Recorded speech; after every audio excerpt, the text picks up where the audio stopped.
Saturday night, Donald Kent, live take 2, Snowstorm edition.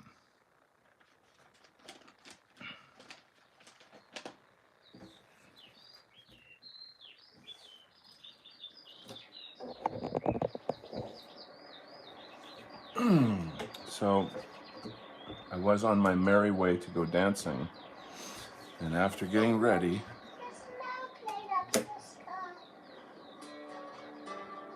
and all excited, and I even found out that this other DJ is playing at another place. I step outside, and what do I see? But a terrible snowstorm, making driving very dangerous. And after long and painful consideration, I decided that a man of my station, a father, should not risk his life just to dance and have a good time. And then I thought about the birthday party I went to last night and said, okay, I'll let it go. This time. But not again. So, if you're wondering why I'm back tonight for a second round, the snow has shut down my fun social life.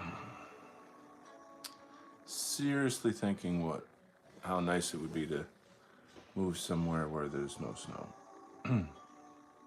Or at least not this kind of snow.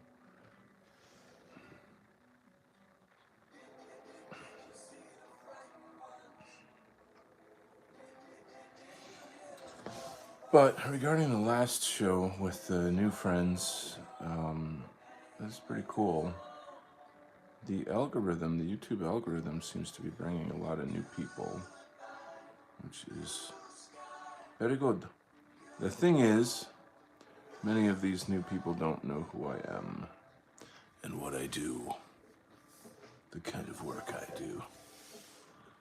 So but I have not had one person question me or insult me or attack me for my commentary on politics and white identity demographic concerns. Like, everybody's just been really chill, enjoying the comics, art, and playful conversation. And I'm like, all right, if I can just get randos, from the algorithm who are cool. Hey, well, there you go. I'm trying to pronounce your name. It is Lyudmila Derivanko. Hello. Hello, hello, hello. How are we doing tonight? We're doing some comic book art streaming here. What country are you from? Some of the story. It's Militia Man. I would love to know where you're from. Did I pronounce your name correctly? Anyway, let's just get moving. Get moving on the artwork there. Giddy up. Alright, I gotta check my materials a little bit. And away we go.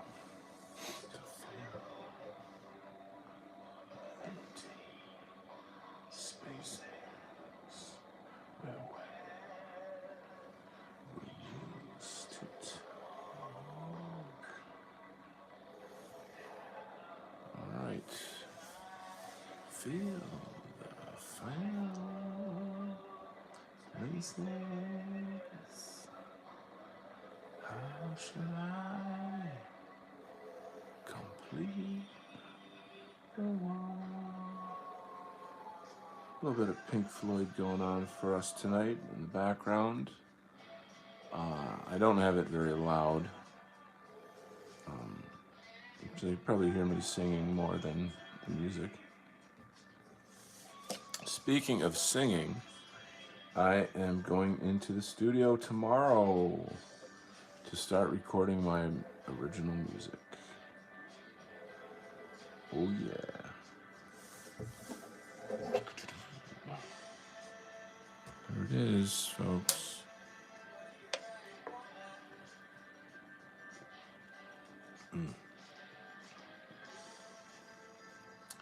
Have to stay hydrated. All right, let's zoom in a little bit.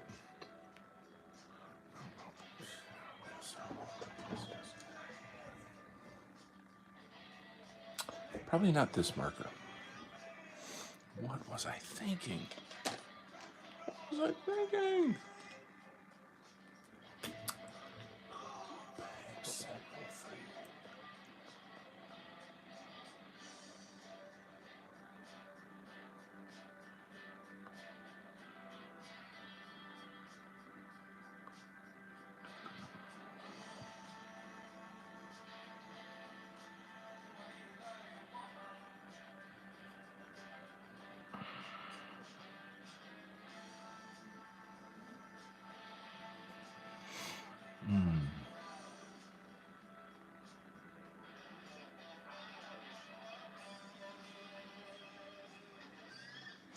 Maybe I should turn the music down.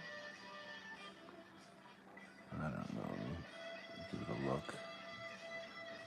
Yeah.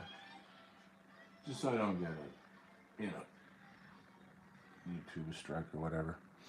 So, yeah, Derevienko, I would like to learn more about you. I love meeting new people, and especially people from other countries. And I'm thinking you are from Eastern Europe somewhere. Is that correct? That would be cool. Oh, I gotta turn that up.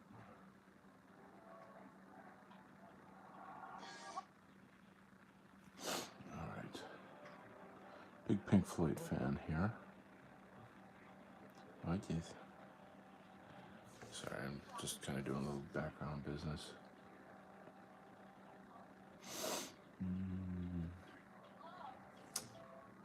Let's see what we got. Today, Lifton's gray, like the skin on a diamond. Night after night, we pretend it's all right. I have grown older, and you have grown colder. Nothing is very much fun anymore. And I can feel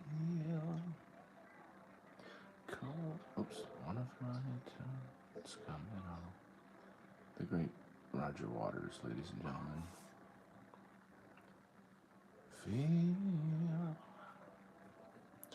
cold as a razor blade, tight as a tourniquet, dry as a funeral drum. If you saw the movie Pink Floyd The Wall, oh, this part of the movie is so good. It's basically where Pink flips out, smashes his hotel room, and then goes through this crazy transformation. The kind of transformation that I can relate to.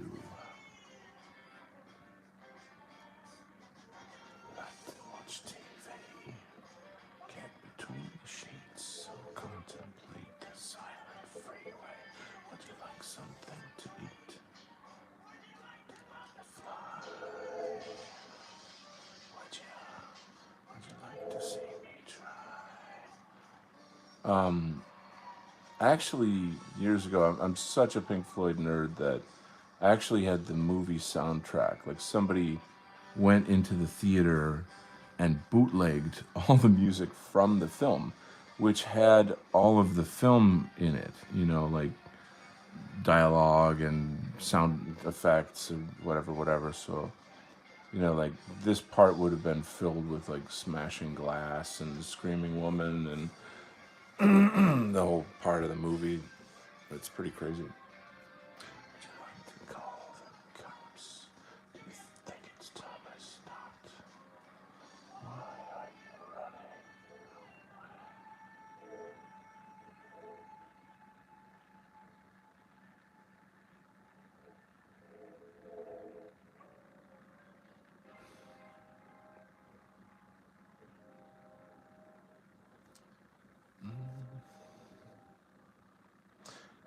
The concept of Pink Floyd The Wall is, I mean, so theatrical. Like this is a thing that like Roger Waters doesn't get enough credit for, I think, as a creator. Like this could easily be, well, I mean they made it into a movie, but like so much of his work is so,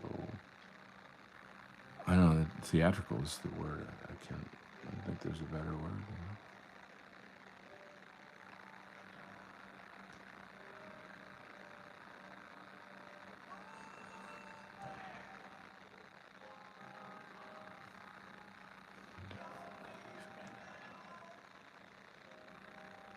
That whole like "Don't Leave Me Now," that's crazy.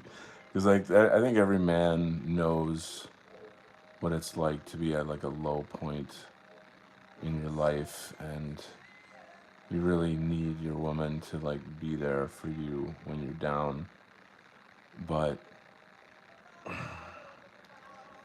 it's like, I don't know. I should probably not make any comments on that because it's a pretty rough topic. In front of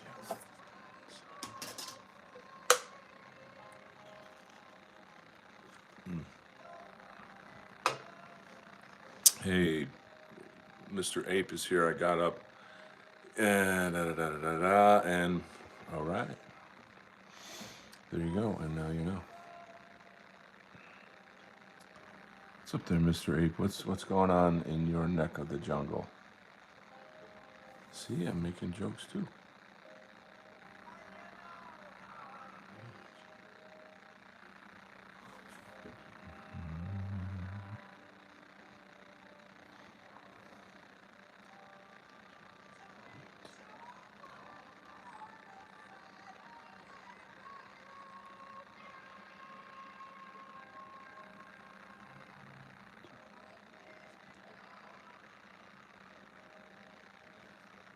All right.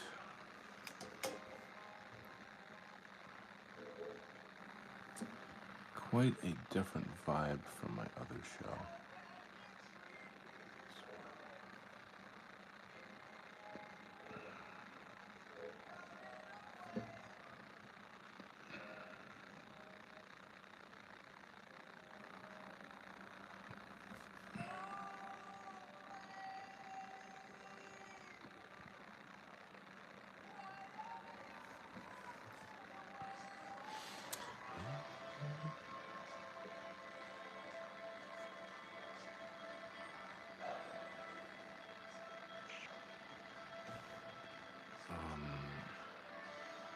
So what's new? Anything interesting?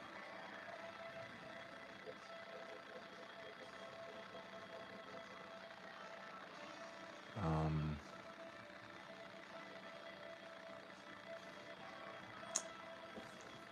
yeah, I was gonna go out tonight, but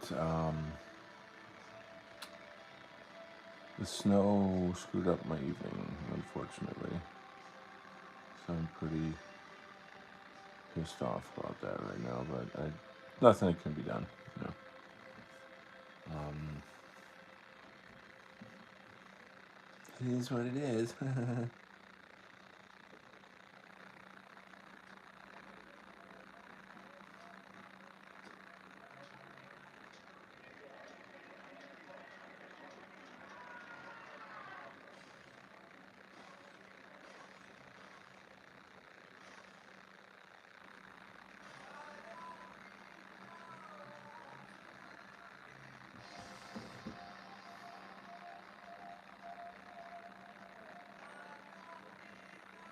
I haven't heard this album though. Well, I actually did play it like, I don't know, a couple shows ago or something like that, but like I've forgotten how much I love this album. Don't think I need anything.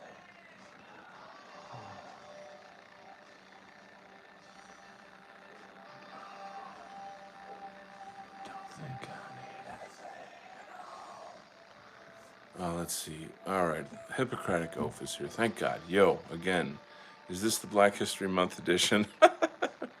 I feel culturally enriched. Yes, we are celebrating Black History Month. I had Bernie Sanders write the script for the show, and Henry Kissinger will be coming in later to talk about how vital and central blacks are to American progress.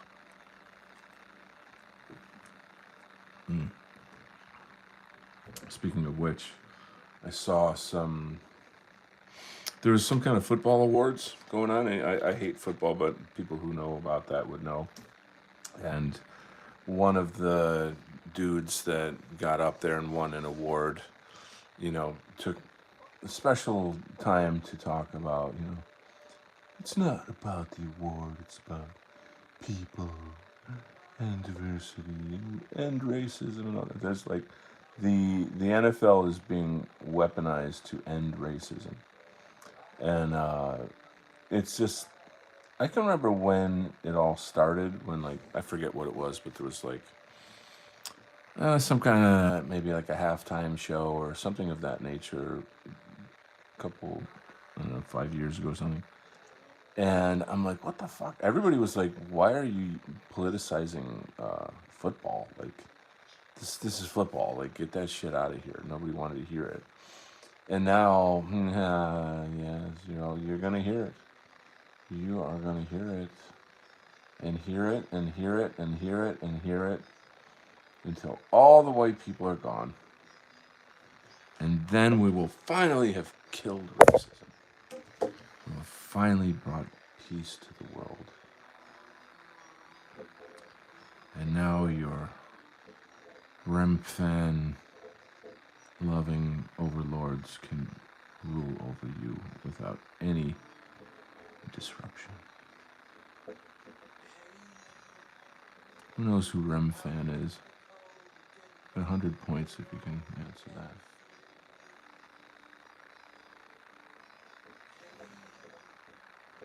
I'll give you a hint, the star of Remphan. Anyway, what's going on in the chat here? Again, this is out of the. You know what? Who's making Black History Month fantastic right now? Is Kanye West. I tell you, his new T-shirt design. I gotta get me one. I gotta get me one. I just saw something about his sales figures doubled since he came back to Twitter. It was just like very recent news. Who knows this, that, and who knows about what. But I tell you one thing for sure, it is DEF CON 2. Ladies and gentlemen, it is DEF CON 2. We are in effect.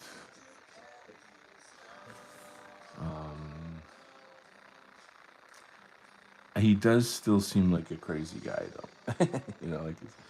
And my buddy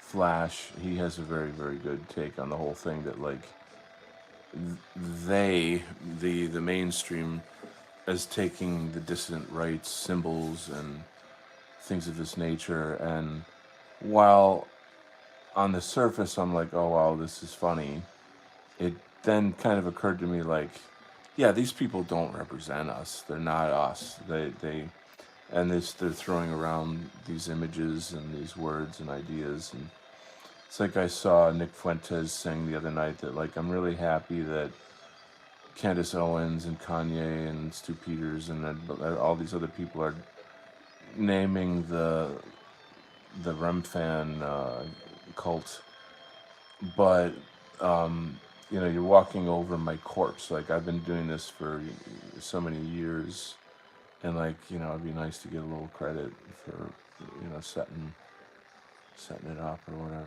the work he's done. And I'm like, yeah, I have to agree. Let's check it out. Hook is here. Welcome back, Hook. Good to see you. Wow, Anna Sale is here. Slay, it looks so good. Oh, that is so cool. You know what, Anna? Just for you, I am going to give a special feature here and pull out the MAGA Force militiaman poster, which one day in the future will be available on my new website, which I'm building. And here are some of the characters. This guy is called Red Rocket. He's kind of like the Iron Man of the group. He's just sort of a tech superhero. We have this character right here, the archer named Pierce Arrow. Sure shot on the bow and arrow. And then our hero, Captain America. No. His name is Militiaman. If you could mix Captain America and Superman, that's Militiaman. And then over here, a little hard to see, is a character that I call, I'm running out of space, sorry. I call him Everyman.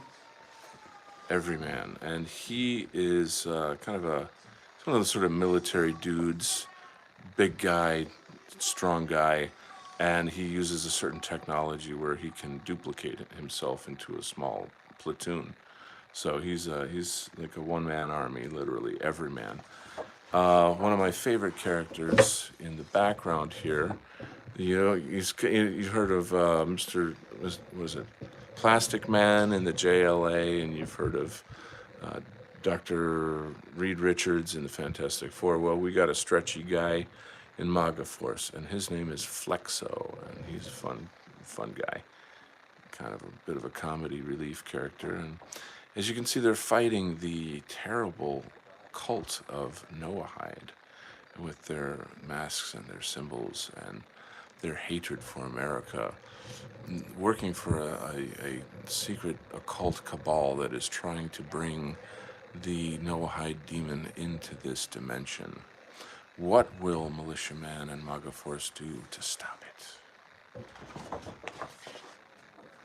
it? And now back to our regularly programmed program. Here we are, back at Militiaman.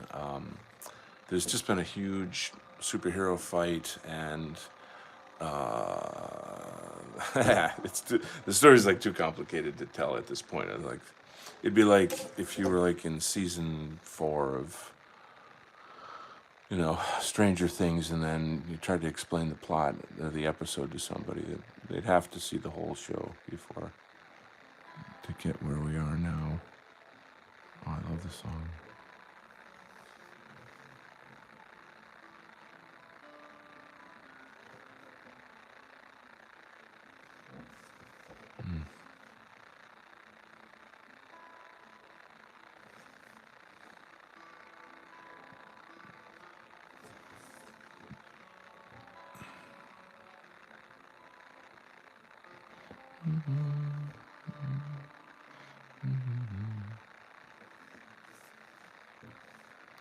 David Gilmour, ladies and gentlemen.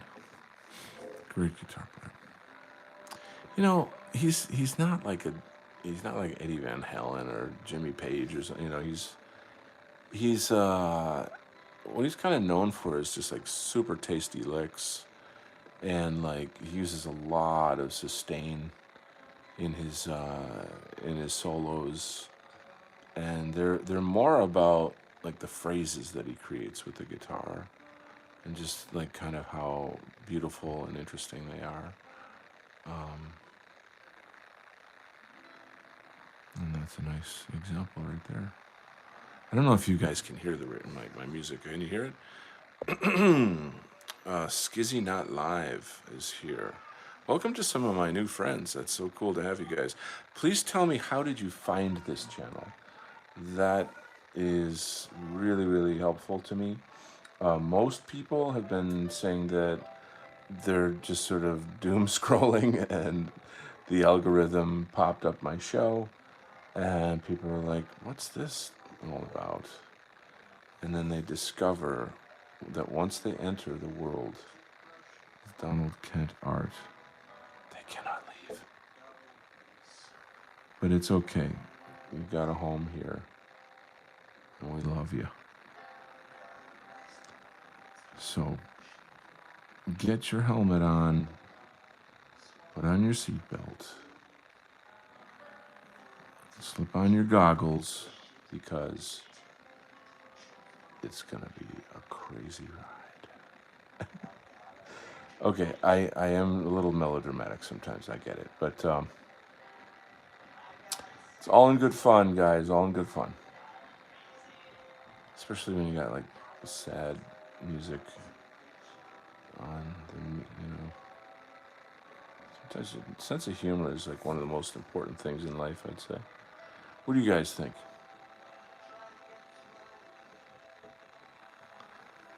On the telephone today.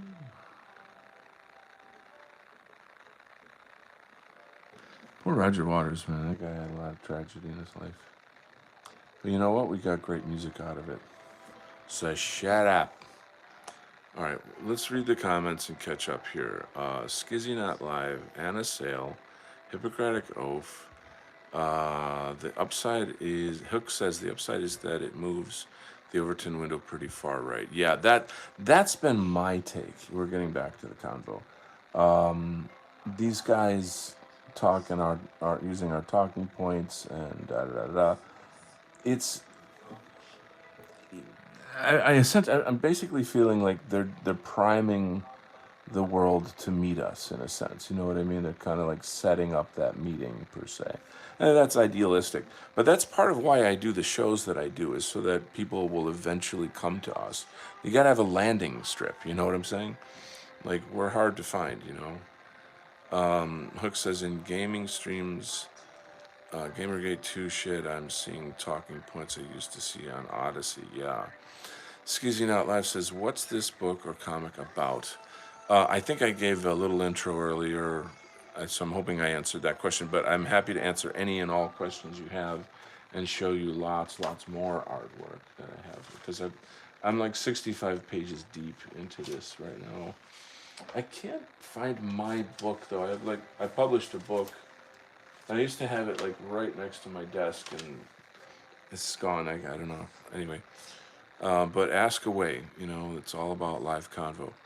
Hook says tonight the topic was DEI Rep Victoria Newland Kagan. That name should ring some massive bells.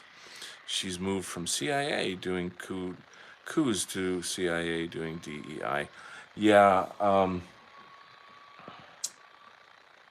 you know, I guess the big question really is, when and to what degree is Trump going to disassemble that whole intelligence agency cabal? You know what I'm saying? It looks like it's in the making, but I'm like, I'll believe it when I see it, kind of thing. Kennedy wanted to dissolve the CIA, and Mossad killed him. There's a lot of shit. You know, these are very serious matters. So I don't know how easy it's going to be to do something like that. You know, I'm curious about like the average FBI guy, you know, or whatever, CIA guy.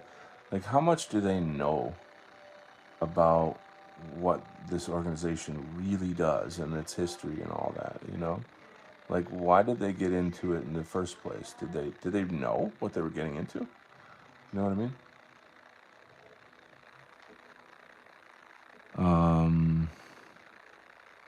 But it seems that, like, if you want to be a master criminal, get into politics or some kind of law enforcement.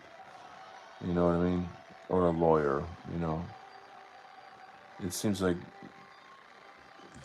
I don't know, I'm gonna stop. I don't know. It's just a thing, you know. But anyway, let's reading on. She's moved. Da, da, da. Hook says, and this was on a stream with a cartoon Fox VTuber. That serious movement on the Overton. You're talking about me? You're referring to me about me? I talk about this kind of stuff a lot, like in every stream. You know? It did actually occur to me, like, if and when my channel kind of blows up, you know, is that a good thing, and how would I handle that, you know? Because as you said, the Overton window is moving, and you know, I feel like people like myself eventually are gonna get discovered, you know, by the mainstream, as I said. And there's people coming to the show all the time, you know.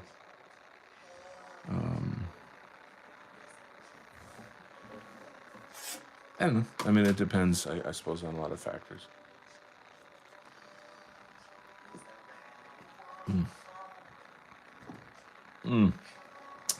It's having a little refreshment. I'll be honest with you, I'm having an adult refreshment right now. But since I am so damn disappointed about the snowstorm that shut down my dancing plans tonight, I thought, well, I'm going to at least treat myself.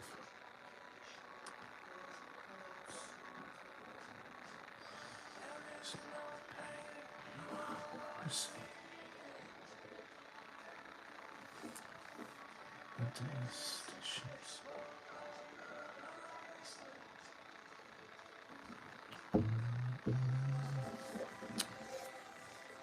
Anyway.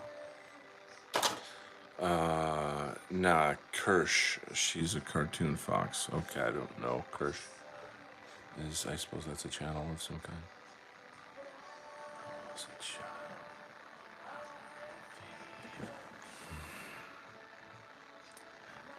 It's felt just like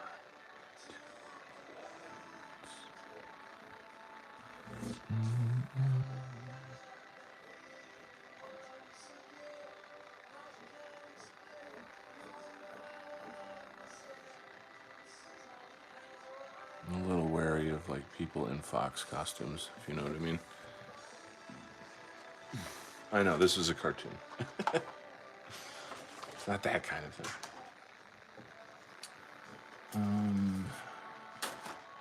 All right, what else? Yi is forcing the 1A issue in direct opposition to Chris Noem at Homeland Security. Good. It's good. Very good. He is in the vanguard. Let's see what he... Excuse me. Sorry. Let's see what they can do. That's what beer does to you. Makes you burp. Hooks has got to run. God bless. God bless Whack. God bless chat. God bless us all. Thank you for joining.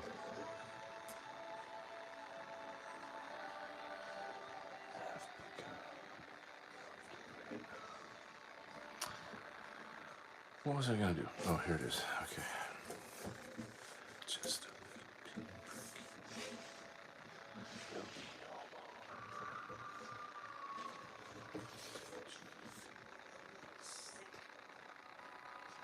stand up.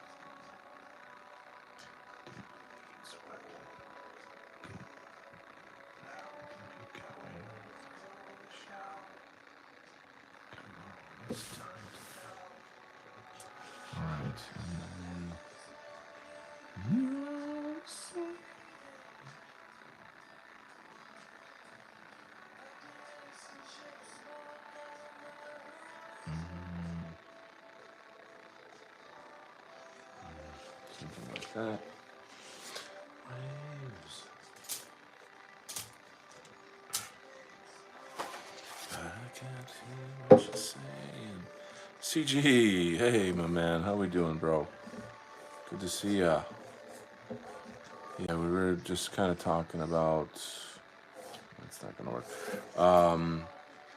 how it's just sort of the pros and cons of how the DR's symbols and talking points, etc., are sort of going mainstream because of like things like Kanye and like Elon doing the Roman, and just this sort of phenomenon of like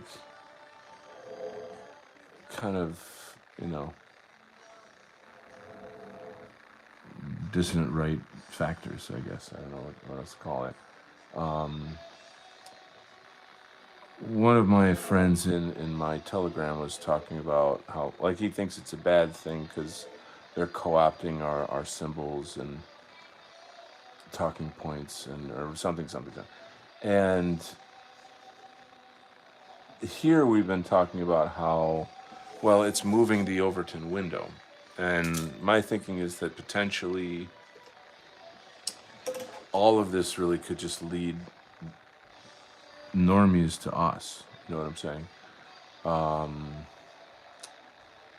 So like if that's the situation, then that would be that'd be good. But then I think, well, how would we receive? Let's say that the mainstream finds us, and then how are we gonna receive them? What shows? What you get? I think you get what I'm trying to say. It's just normies are normies, like they don't get it, and I guess they could figure it out in time, but it's kind of like I feel like this is the trajectory of things. So, you know, what did you have? Like there was the COVID time when people were figuring out the jab, and there was the Trump time when people were figuring out Hillary and the deep state and whatever. So like it kind of maybe sort of feels like it's our time. And maybe we are the next big frontier. I thought. I mean, we literally are right next door on the political spectrum. But so and then you've already got things like BAP and other infiltrators, what have you. All right, let's read here. Hippocratic Oath says Christie can toss the average Joe in prison to be forgotten. She can't do that with Yee. That's a record scratch in the club. Interesting. We're no longer edgy. People that are worried about no longer being vogue are hipsters. That's for fuck sure. Sorry, better term would be avant-garde. No, that's quite different, I'd say.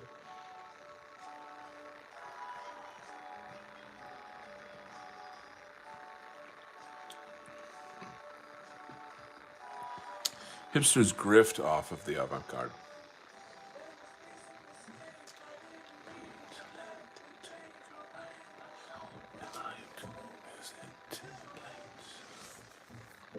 Doing a little Pink Floyd action tonight.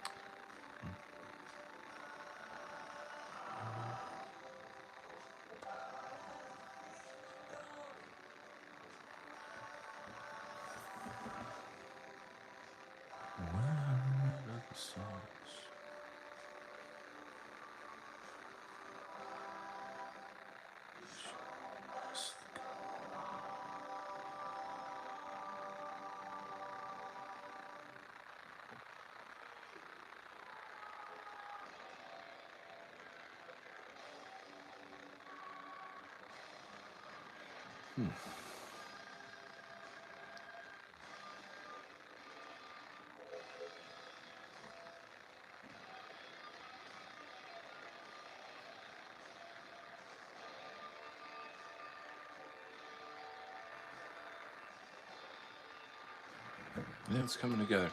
The backgrounds they can be tedious, but if without the proper environment, you don't get a sense of the meaning, and the impact of like what's happening. You really got to put some jazz into it, if you know what I mean.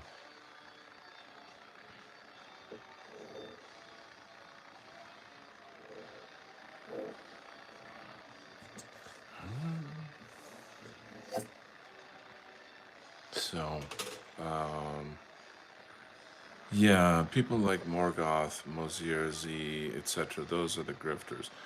Hmm. Well, I guess what I was referring to was, I don't know, anybody who's kind of new that's, well, I guess maybe I'm talking about like the BAP sphere, you know what I mean? Which are really, they're not really grifters, technically, they're infiltrators, you know what I mean? They're gatekeepers, right? Anyway,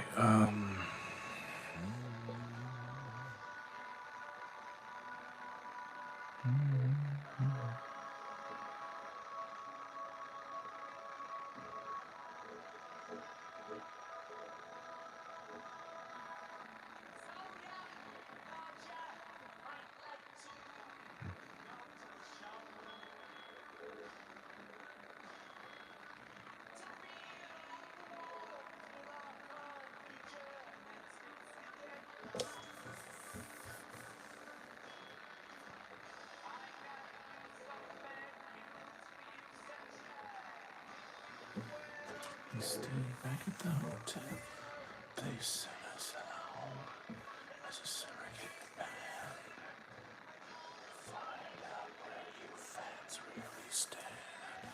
Are there any queers in the theater tonight? Get 'em up against the wall. There's one in the spotlight. He don't look right to me. Get him up against the wall. That one is Jewish. That one's a coon. Who let all this riffraff into the room? This one's smoking a joint. And that one's got spots. If I had my way, I'd have all of you shot. That's fucking crazy. I can't believe Roger Waters wrote that.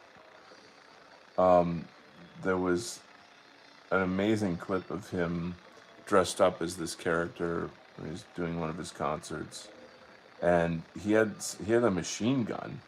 There was like a fake machine gun that was powered by like air somehow. There was like a tube that came out of the back, and he would shoot this machine gun off into the audience.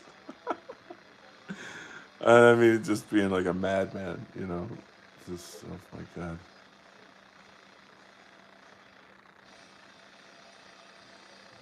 Um,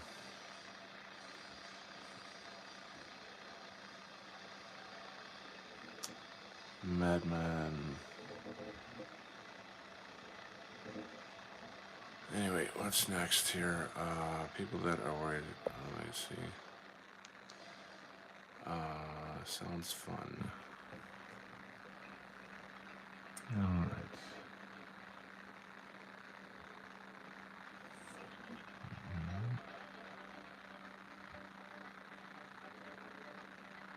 So I just saw in the news, is the guy that they call the Buffalo Shooter. He was the kid that shot up the black supermarket in Buffalo, New York.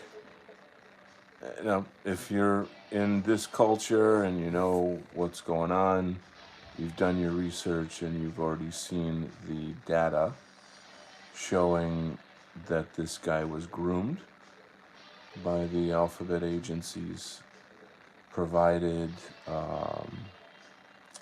with the equipment for the attack, location, and then blah blah blah. And in every possible way, I will first say that like this is purely evil and tragic, and you know, I don't condone this type of violence at all. I think it goes without saying, but you just got to put these disclaimers in there. And I can remember when it happened, and I was online, you know, scouting it out on social media and stuff because it was like the big news of the day. And there's all these, you know, black people commenting in these threads about it. And I was like, for starters, my deepest condolences. But, here's the data on this situation.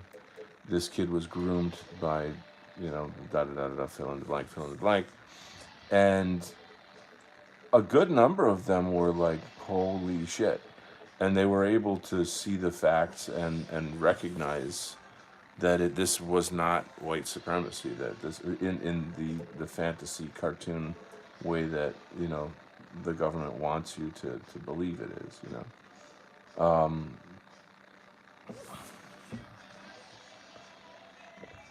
I don't know. I mean, and this kid is like, he's been on psych, I don't know what to call it, psych drugs, drugs for psychological problems since he was a little kid. And I mean, in today's world, like, oh, he won't sit down and listen in math class. That's considered a psychological problem. So they'll give you not medicine. They give you, you know, drugs to suppress that behavior in children. You know how that system works. So he's been on that and all kinds of other ones. Because then, once you're on that, oh, well, now there's side effects and emotional problems. And, oh, well, we got more pills for that. And then imagine being raised on that, as a child, from childhood. Like, what would that fucking do to your brain? You know what I mean? And they never had a chance. The kid never had a chance. It's MK Ultra, really, if you want to kind of break it down, but on like a different level, like a societal level. So it's terribly tragic, and like people who are insane and mentally unstable don't normally get get executed. Plea of insanity is something. It's just the way the law works. So like killing this kid would be a political death. Do you understand what I'm saying? It'd be a political hit job to, throw a bone to the bloodthirsty liberals that hate Trump and hate white people, for that matter. So this poor kid's life is, I mean, honestly, I think death is better than life in many regards. So like he might be in peace finally, which would be, a better option for him. But I know that sounds pretty dark to say that, but anyway, I think you guys kind of get the point I'm trying to make here, though. You know.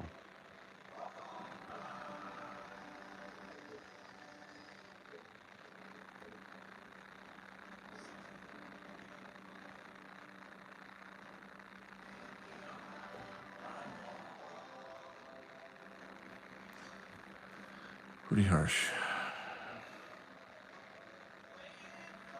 And if they do that, it's going to be like highly publicized, and the news is going to just have an orgasm over that, like repeatedly over and over and over. It'll be shoved in our faces, and then open up. Oh, we need to have more discussion about racism and white supremacy. Oh, let's talk about it during the Super Bowl commercials. I'll just keep going and going.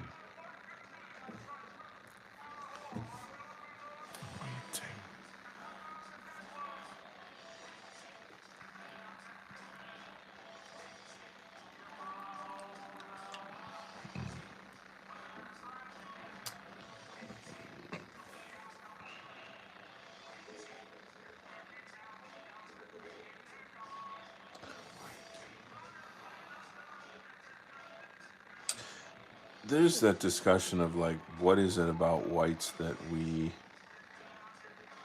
demonize protecting ourselves from foreigners, like making a mockery of political forces that could have saved us. and mocking out the nationalism of all of that. Like it's, I mean, I don't know. I think you guys get the idea.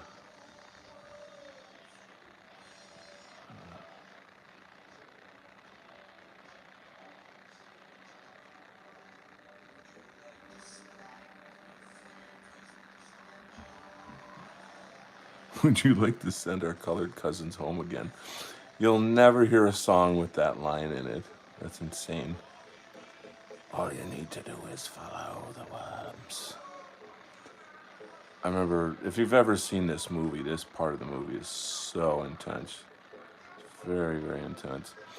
Roger Waters had the opposite effect of what he wanted, though, in this part of the film. Because the character he plays is very powerful. Mucho powerful low. Oh man, my Spanish is so good. Holy cow. I think I'll fast forward this bit though. Or maybe I'll go back. Or maybe I'll find something new. How about something new?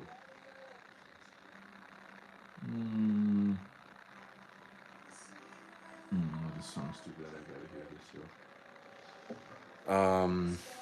What else can I talk about? Maybe I should do some Donald Kent lore experiences. Well, I was, just since this is Pink Floyd music, I was, among my friends, I was kind of known as like the Pink Floyd guy in high school. I just loved this music so much, and I used to draw on the school desks in like middle and high school, and so like people would go to class, and then they noticed that there were drawings all over the table. They're like, "Oh, I got I got Donald's chair or whatever, his desk, and so it became kind of a thing, like a funny thing, and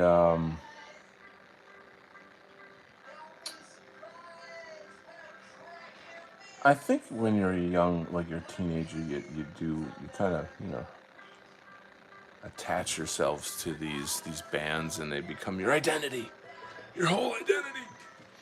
It sort of just comes with the age. But then when you get older, you attach football teams to your identity. It's so stupid. Moving on.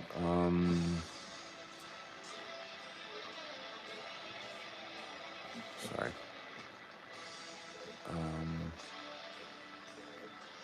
But what it is really is that my dad was sick and dying, and this music spoke to me. A lot of it having to do with like Roger Waters' dad dying, and then I kind of identified with that, and it sort of brought it all together for me in a sense.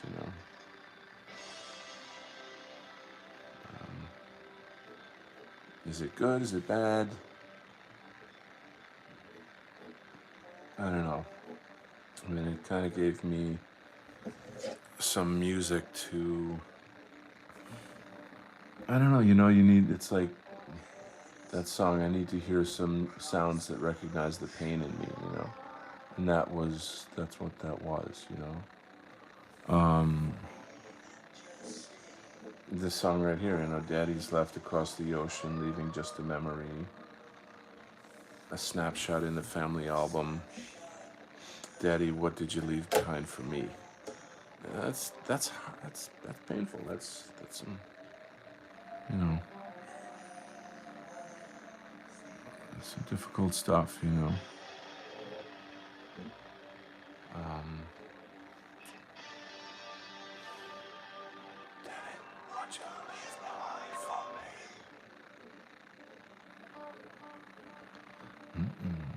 All in all, it was just the break in the wall.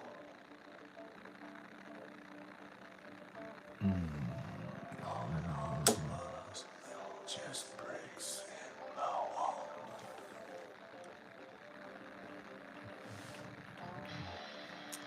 Pink Floyd is fun. Military people have the same problem with the military. Um, hmm. I've known a lot of dudes in the military um, over time, and you just get a lot of different. I mean, there's the ones that are like protecting democracy, like they bought the farm, they drank the Kool Aid. Like they don't get it. But most that I've met come out like, holy shit, I never realized how fucked up things actually are. Specifically the military and government. Um, they have like a knowledge of things that the civilians clearly don't.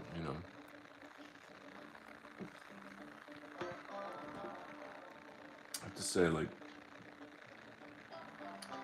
you know, training yourself to go into battle, being able to think straight through, you know, war and all that's some very, very crazy shit. That's amazing. Anyway, tricky stuff. Tricky stuff.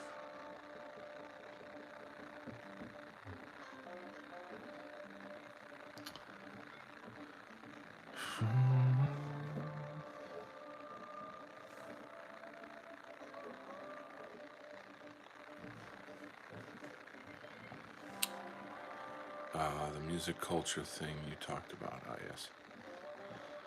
So I'm just sort of trying to think, like, oh, here's maybe a funny story. So, how did I first discover Pink Floyd? My brother was friends with my cousin, who, both lived in town. Obviously, my cousin lived in town, and they're older than me, and um, they're teenagers when I'm like still kind of a kid, and we'd go over to my uncle's house, and they'd go hang out doing teenager stuff, and I'm like, well, I'm just a kid, I'm bored. So they kind of had me down to the pool table area in the basement with this phenomenal uh, stereo, like high fidelity, you know, high end stereo. And my cousin was older than my brother, so he was way ahead on music and like what's going on in music and this and that, blah blah blah. And so anyway, they showed me like the album covers and stuff, and I'm like, oh man, I'm like fascinated with like the artwork and this, that, and the next thing. And they think like, you know what, let's have a little joke on, little Donald. We'll play him some Black Sabbath really loud and scare him, stuff like that. Just like sort of older brother type behaviors, if you want to, put that together. Um, and at one point, though, they put on Time by Pink Floyd on Dark Side of the Moon. And it's this, it's like, the beginning of the song Time, it's got the clocks, and, it's got this kind of slightly spooky sci-fi kind of quality to it. Then it kicks in. And they gave me the album cover, and I'm trying to get into it and stuff.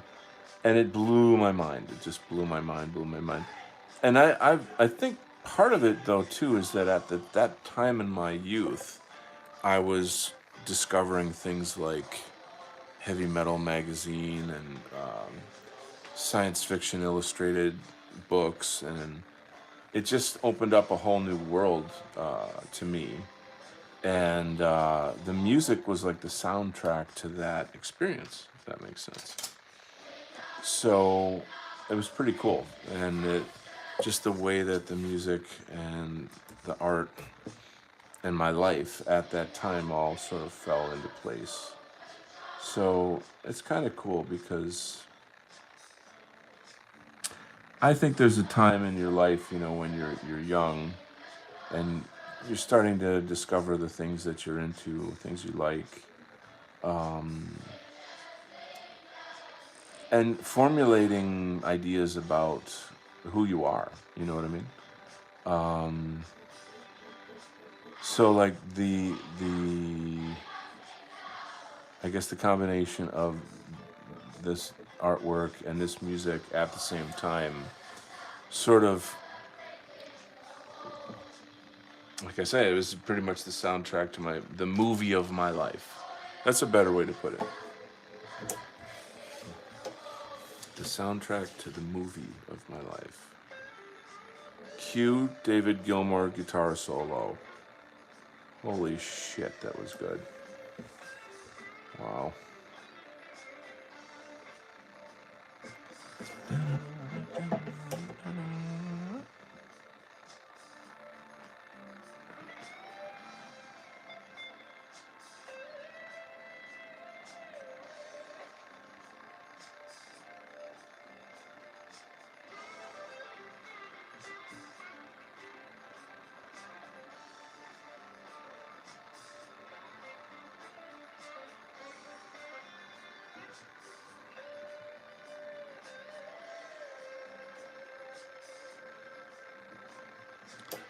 So there it is.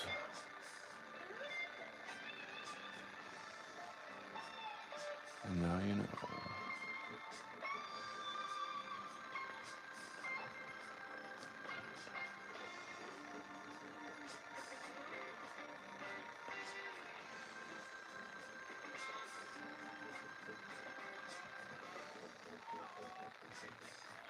It's interesting how certain albums that you listen to become the soundtrack to your life for a certain time in your life. Um, yeah. It's a thing. It is a thing. Let's see. Let's read here. Music culture. Older bros and cousins are savage teachers. You got good stories. That's kind of what I'm thinking. Is like I should do more stories. But I'm sort of trying to work through like,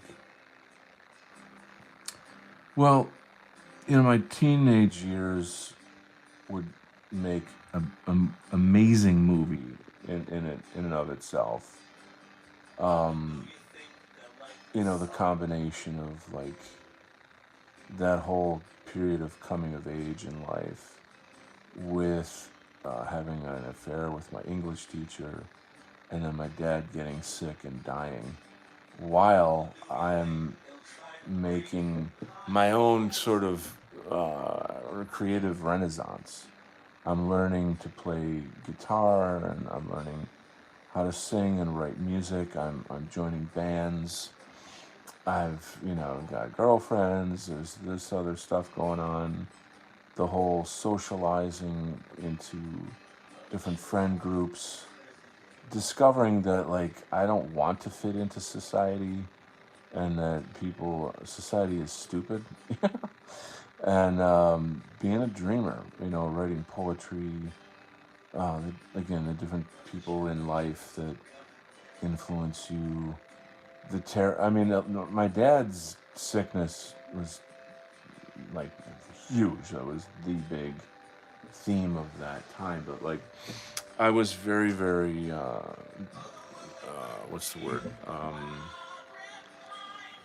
I came from a very devout Catholic family, so that was kind of the framework for a lot of this stuff.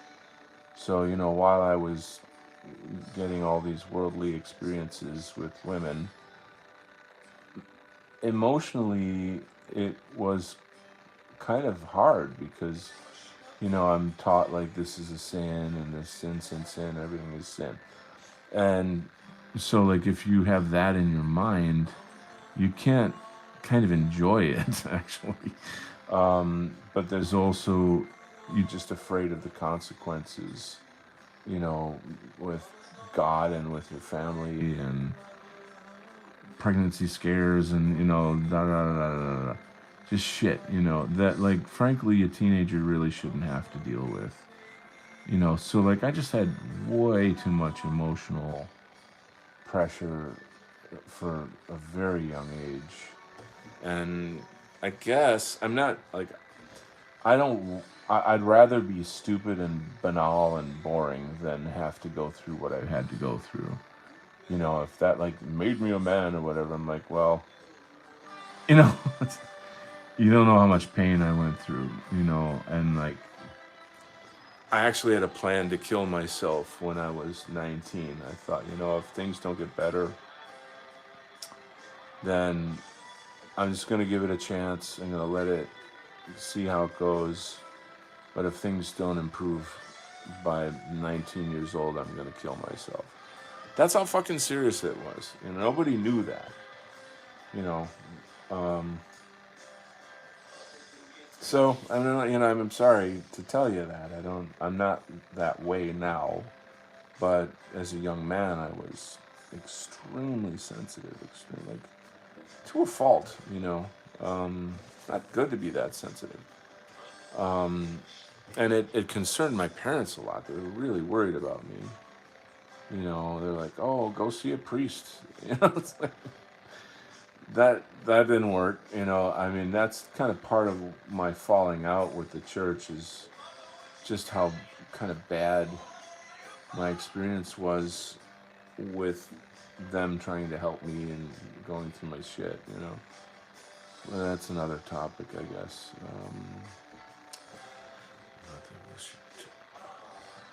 Um, so it's just too much. Like, you're supposed to have a more simple life, not go through that kind of heavy shit at that age. But yeah, I guess it made me kind of who I am. You can't deny that. Um, and there you go. Together, Mama will always find out where we be. Mama's gonna keep baby healthy and clean. I had a lot of fun. I mean, the fun stories are the stories I can't tell. It's like, oh, there's that time. Ah, shit, no, I can't tell that one. Ooh, how about that? No, I can't tell that one.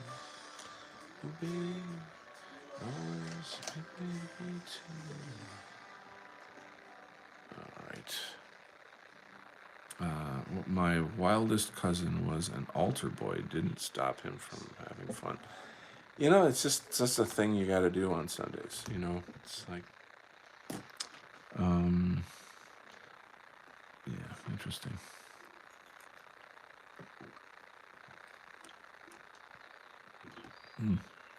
What's funny is, years later, when you meet up with people you went to high school and they tell you stories of things they did that are like, holy cow, I didn't know you did, like,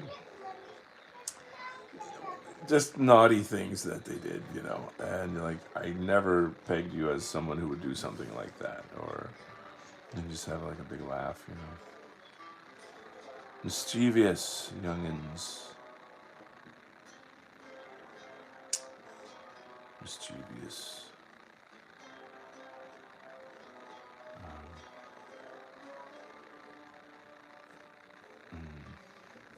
Yeah, I mean, it's, even though, like, that period was like a gigantic growth period for me, high school, and like super exciting in many ways. It just was so painful that it's kind of like, I don't know really that I can talk about it, in a way that's pleasant, you know.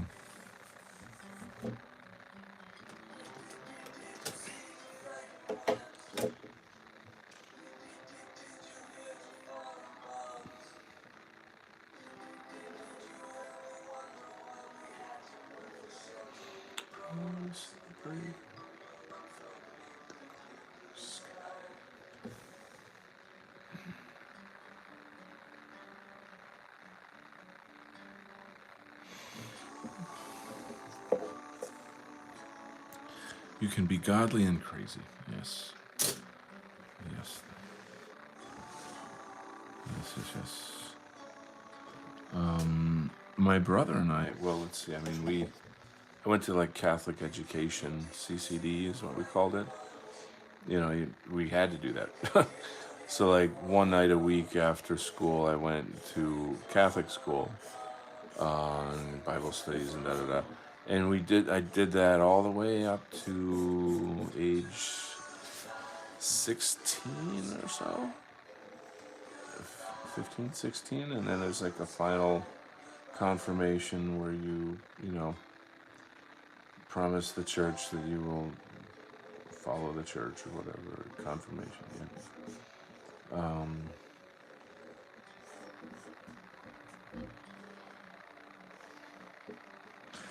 It's an interesting frame to grow up in.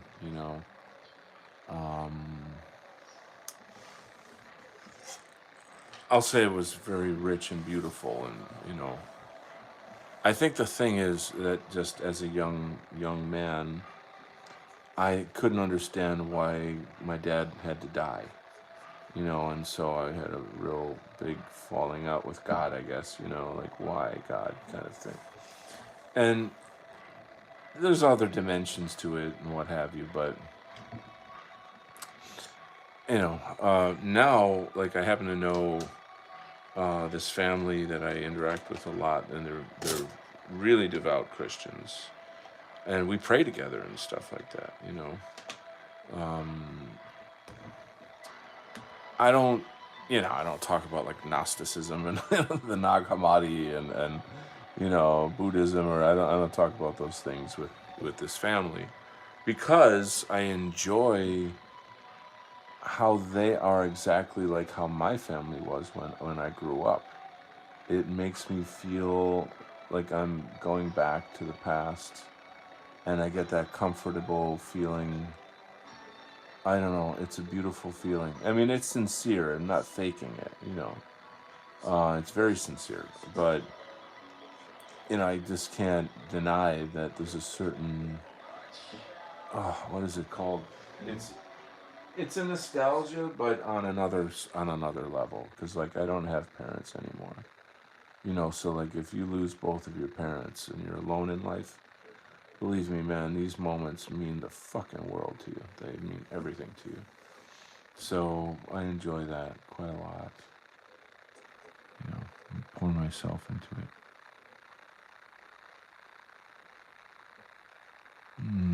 I think I need more positive music. This Pink Floyd might be getting me down here a little bit. I was supposed to be fucking dancing tonight, but the damn snow shut that down. I knew it was gonna snow, but the roads are just so slick that like just trying to get on the highway was fucked up. And I'm like, fuck this. Damn it.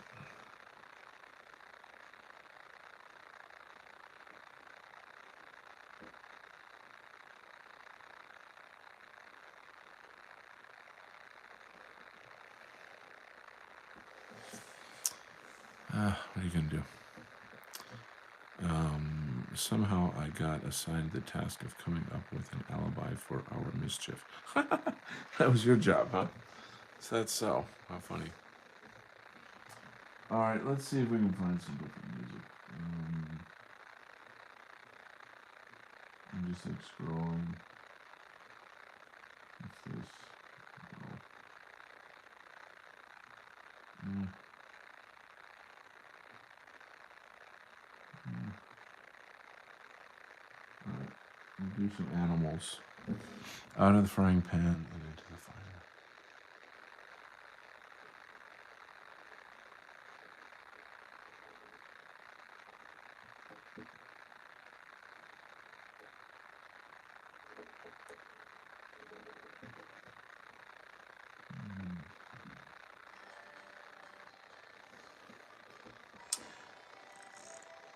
I do think about stories like when I'm not doing this show, and I'm like, oh, you gotta tell them that story about that thing, and then when the show comes on, I'm like, shit, I don't know what stories I should tell you. It's like, Idiot, write it down, you know.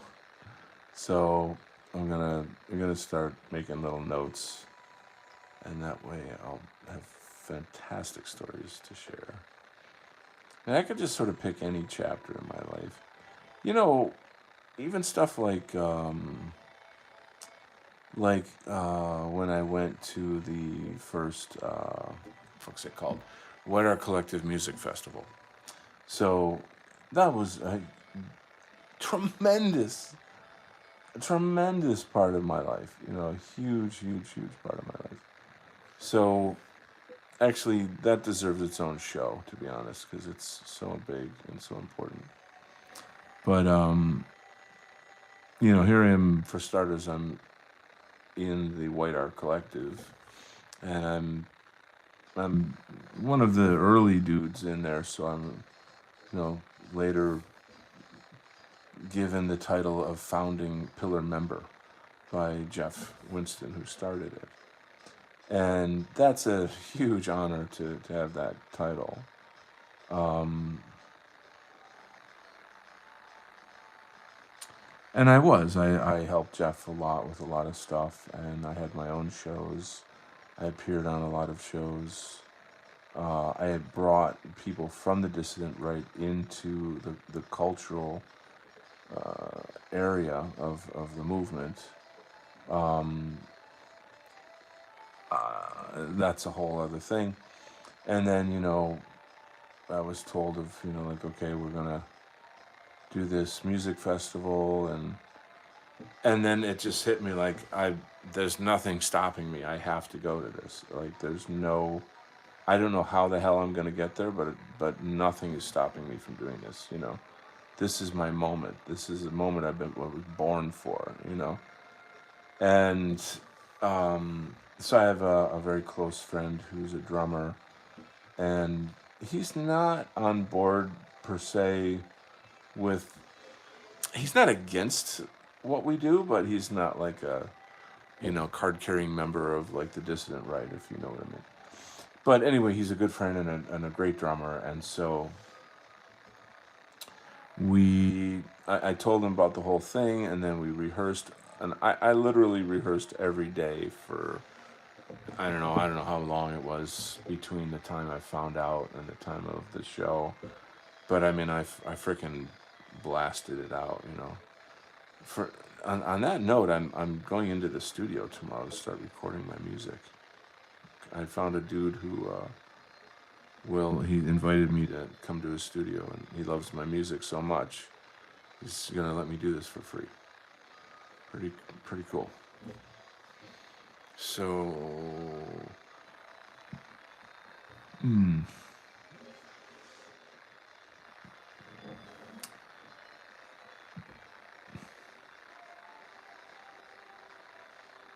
Yeah, like I said, it's a big story. I'm kind of thinking I feel like I should save that one. This is really weird. It's the wall, but with like it's just instrumental. Not what I had in mind. That's kind of stupid.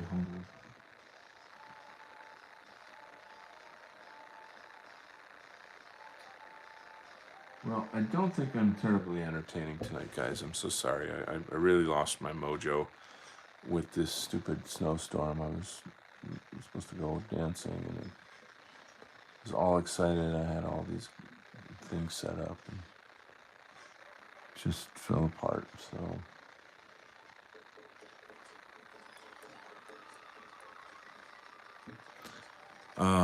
All good, Donnie. Just enjoying being here. Oh, that's nice. Sorry. What is this snowstorm you speak of? It's just winter, and when you live where I live, you get shit like this,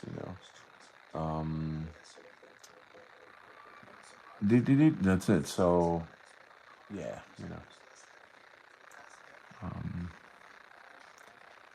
I knew there was going to be some snow, but like once I got out there and I started driving, and I realized how slick it was and how far I had to go, how late I'd be out. Just there's a variety of circumstances related to the whole thing, and I had to calculate.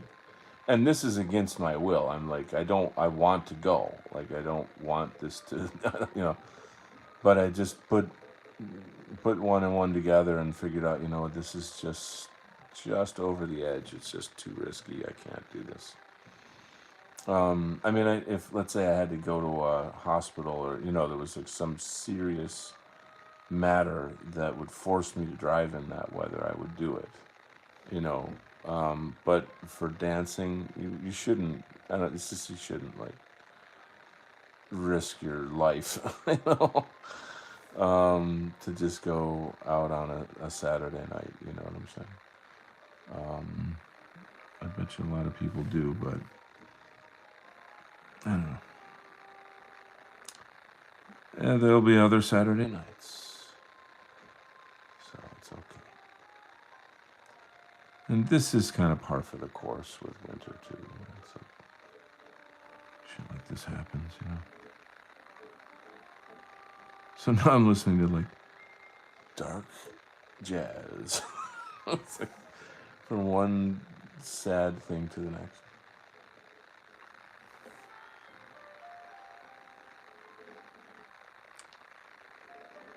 Anyway,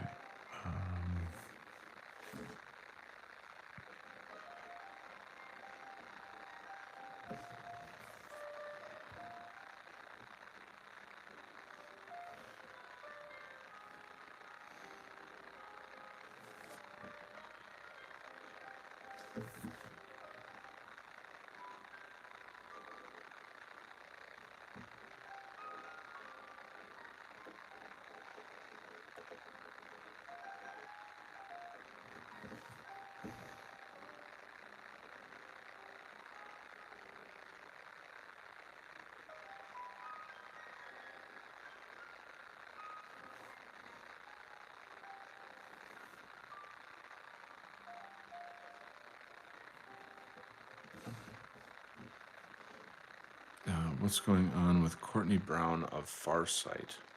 Where are his big UFOs?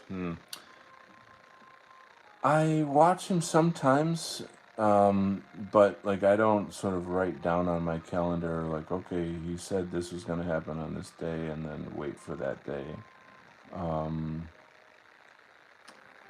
If the big UFOs come, I guess they'll be coming later. And I mean, most people in that world have said that it's not all going to happen like right now. It's more like towards the end of the year, beginning of next year. Sort of the sightings or what have you are supposed to meant to just kind of warm us up, I guess.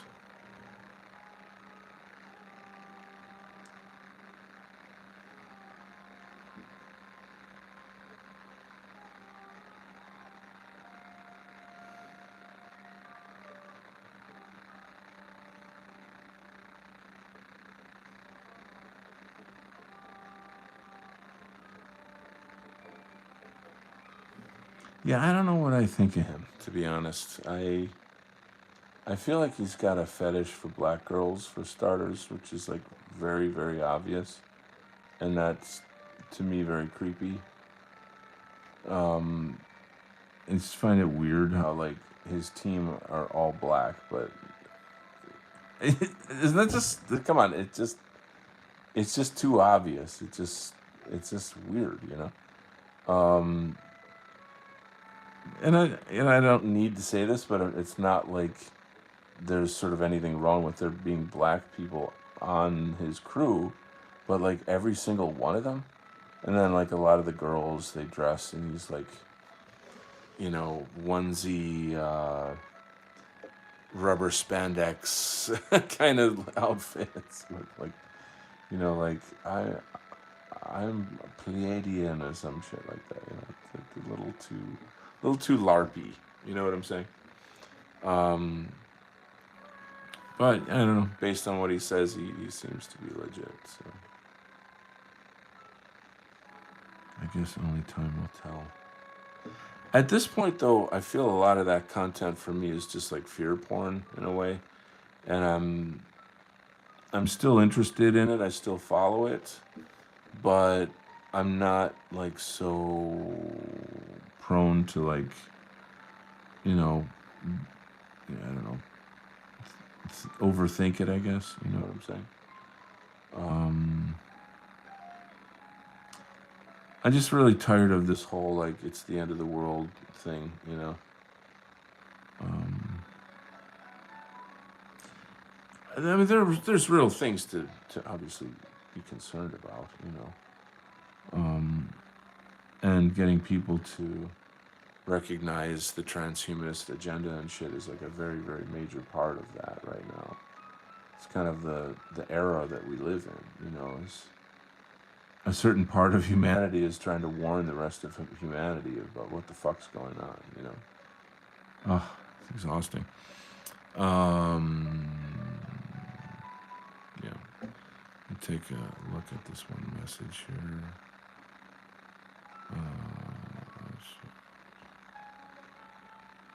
Oh, okay. Well, I mean, okay. Yeah. I wonder if his son is one of the like the remote viewers. You know, a while back when I was still hanging out with my FBI friend, I did actually mention to him like, you know what, maybe I will go into the remote viewing program, you know. And I did think about it, and I don't remember if he was trying to help me get resources. He might have. Um, but at one point, it finally occurred to me, like, you know, if you do this, you're now and forever a resource for the agency. And like I've come to find out that there are people that found out things that they weren't supposed to know, and they had their lives threatened, you know, because of that. And that, you know, you could get whacked if you remote view into something you're not supposed to know, if you know what I'm saying. And that sort of made me go, you know, it's not really what I had in mind with this. You know, my approach was more like, you know, spiritual knowledge, investigation, you know, that kind of thing. Possibly look into UFOs more, have a better understanding of that. But, you know, developing clairvoyance and what have you these are really, really good things if you can get them, you know.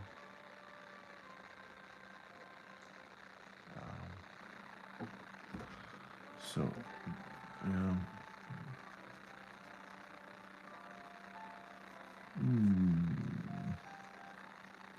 Can you guys hear the music? A little bit of jazz for the background. It's kind of late night Saturday with Donald Kent.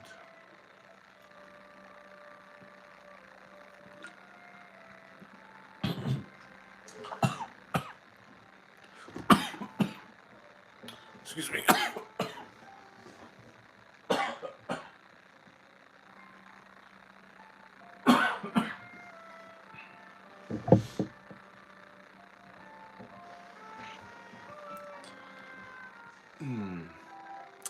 Jazz hands, yeah.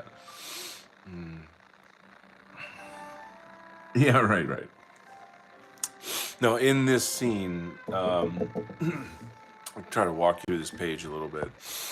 So, excuse me, went down the wrong way.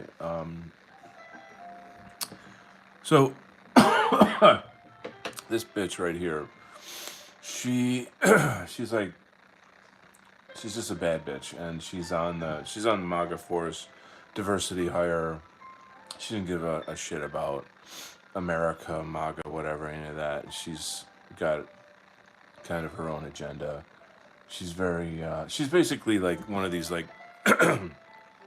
loudmouth Democrat bitches that you see that are like, you know, the ones getting the money from, you know, the system they're shutting down, blah, blah, blah. So she's kind of like that trope, basically. And the guy on the stretcher, his name is Sheepdog. He's one of the old MAGA force that left and became known as Fash Force. He's kind of like a boogaloo boy, one of these, you know, eco-fascist type guys, I guess. So he's getting taken away on an emergency medical helicopter, and she's kind of telling him, basically, she's calling in to have him. I'm so sorry. Have him put into a special facility that she's later going to go to and interrogate him. And she's saying like, "Don't die on me yet, hun. You know, you and I are gonna get real cozy, you know." And she's gonna do her interrogation. And then the other two black characters just noticed that Militiaman is back because he's been in the fight, and they all thought he died, so they were there's like super excited to see him. These guys are good guys. They're like decent dudes, basically. One's better than the other, but they're all, oh my god, oh my god, it's, Militiaman's back. It's so happy to blah blah blah blah. And then she says some shit about like whatever, and she's gonna take Sheepdog back to the place and interrogate him, and you know, I'd have to read the thing. I don't have the script like handy, because like there's more to it than that, and they're all speaking like ghetto talk. They're like calling each other nigger and shit like that. It's like very realistic. And she's kind of giving him some shit, and he's like he's basically the nice guy. He's like too nice, and he's like, "Oh, I don't want any, yo, shorty, I don't want no drama, shorty," that kind of thing. And then this other guy's not having it, and he's saying like, "Yo, Militiaman is the OG MAGA force, I'm with him, I'm down with him, so shut the fuck up, bitch." Like, so like that's the kind of language that they use in this book, because I'm trying to make a real representation instead of the like fucking liberal phony bullshit that you see in like Marvel and DC. You know what I'm saying? But the purpose of a scene like this is to demonstrate who these characters are. This is the craft of script writing, is to put people in a situation and see how they react to each other. Like she's breaking the rules. She's not supposed to do that, and they know that, and they're telling her she can't do that. And then she's fighting back and being like a queen bitch, like the kind you see in like fast food restaurants. And so, he's sort of like, "Oh, don't hurt me," almost, and this other guy's like, "Fuck you," So, a lot more to come with that. That gets really hairy. She ends up killing him. It just kind of shows you like the truth of who she is and how fucked up this fake MAGA force is. So, that's kind of what's the word I'm looking for? Prophetic, because in my story, they try to kill the old MAGA force and then start a new diversity hire MAGA force that is really just, infiltrating the right wing. I'll show you some penciled pages. A lot of new artwork coming in. And that's what's happening, That's what's happening. And Militiaman himself is figuring this shit out. He's realizing like Fash Force are actually the good guys. Here he's trying to negotiate with Westguard, who's the head of Fash Force. And he's saying, "Look, man, tell you guys to stand down. Like these are the two, like, Superman levels guys. They're very, very, very strong and powerful. So like they're coming, they're trying to have like a face-off. Used to be friends, used to be teammates, and now they're on different sides of the ideological spectrum. And they're going back and forth, and Westguard says, we came to protect the Patriots. We came to protect, because like white people have no representation. They have no political or legal rights, and over here is Antifa, and they've got like machetes and shit. and militiaman's like, oh no, the police will handle it, the rule of law, protecting our democracy, that kind of shit. And then Westguard's like, fuck you, you're a fucking fool, you idiot. That's not the way the world works. You're a fucking idiot. You're a fool. Pointing his finger in his face. And then this like Muslim character comes out, and he's like, "Step back, militiaman. I'm gonna take out this racist pig." And he's about to explode. He uses like explode power. Militiaman's like, "No, wait, no, wait." But and then Westguard slams him into the ground with his giant axe. But the guy explodes anyway, and then it just leads on to other things. So Jordmore, who's like the wife of Westguard, she actually gets hit by some of the debris, which is this giant telephone pole. But that's when the old man steps in and he kisses his cross, and he's actually an angel, so he comes and uses his healing power on her, and she wakes up like, oh my God, what happened? Like, holy shit, you know.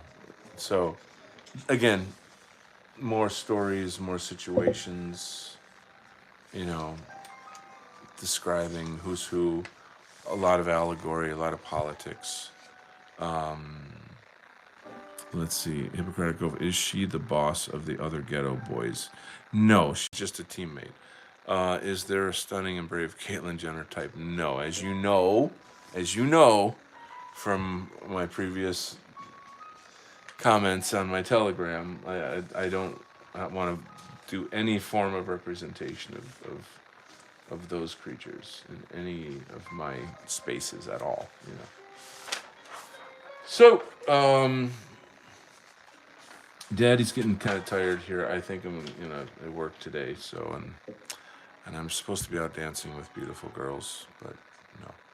Anyway, I'm gonna wrap it, gents. It's 12 something, and that'll be the end of the show for tonight. Thanks for joining me and wasting your precious time to listen to my sob stories and enjoying some fun artwork. So next time will be much better. Love you, bro. Thanks, man. Have a great night. God bless you too, man. Best wishes to you.